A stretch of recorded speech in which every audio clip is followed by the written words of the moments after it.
السلام عليكم ورحمة الله وبركاته. أصحابتي شرفت لي kusoo dhawaada Ramaal Cooking Channel. maanta waxaan rabaa inaan idin la wadaago kabaab oo laga sameeyay spinach,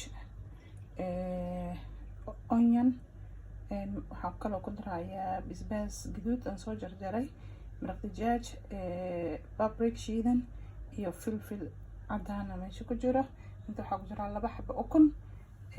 intaas aan isku qasayaa dooro biraale ka noqdo.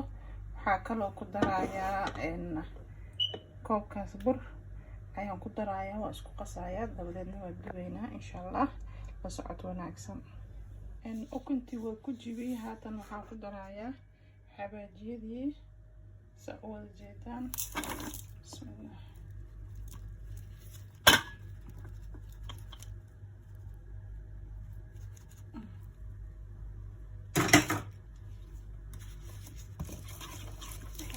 قصينا وحلوقينا كاستوي ان شاء الله.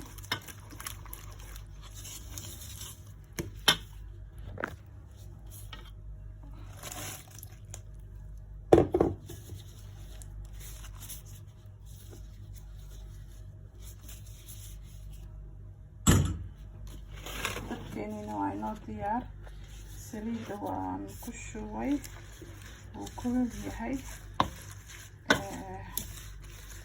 qofkii rabo uu aad u yaryareyn karaa koostada, kii kalena sidaas u jarjaran karaa hadba sidaa jeceshahay.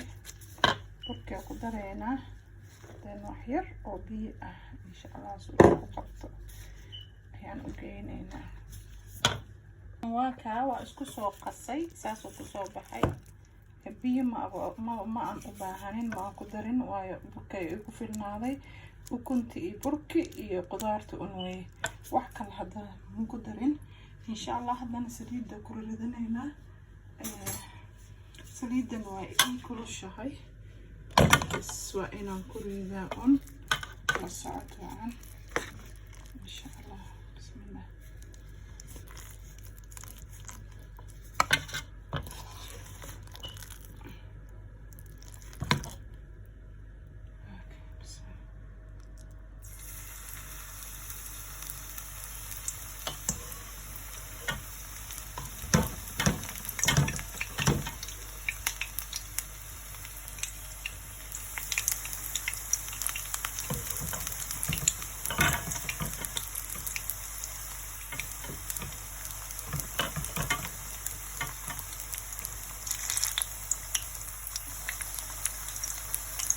إن شاء الله صوص أو بدينا وكده ما يصير دونا عطنا كرايا إن شاء الله.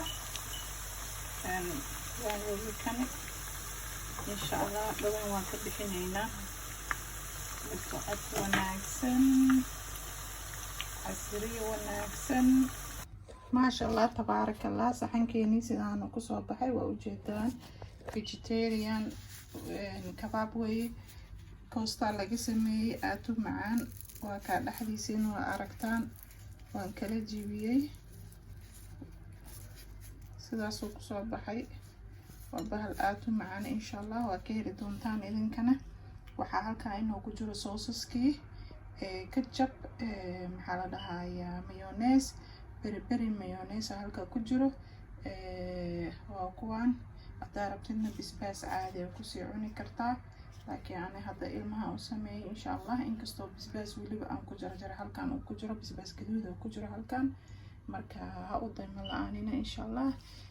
waxaan leeyahay kusoo dhawaada hadda iyo goor Ramaal Cooking Channel.